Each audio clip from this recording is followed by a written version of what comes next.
আলাইকুম গাইস। 3 দিনে অনাহারে ভোগার পর সামান্য কিছু খাবার দিচ্ছে এই যে 3 দিন ধরে খায় না। তো ধরে নিয়ে আসলাম আমি হচ্ছে যে শুরু করছি এই যে বার্গার কিছু একটা জুস বানানো শেখাবো আপনাদের। এই যে পানি ড্রিঙ্কও আর হচ্ছে 7 দেখেন এটা কি করি। 3 দিন ধরে যেহেতু খায় না প্রথমে কি করবেন এটা খোলার পরে রাজন দা ফ্যান ট্যান দিয়ে দেন।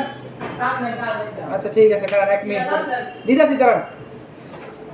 এই দেখেন পানি দিলাম এখন হচ্ছে 7 অবশ্যই কারেন্ট এসেছে 3 দিন ধরে খায় না যেহেতু আবার একটু নর্মাল পানিও আছে।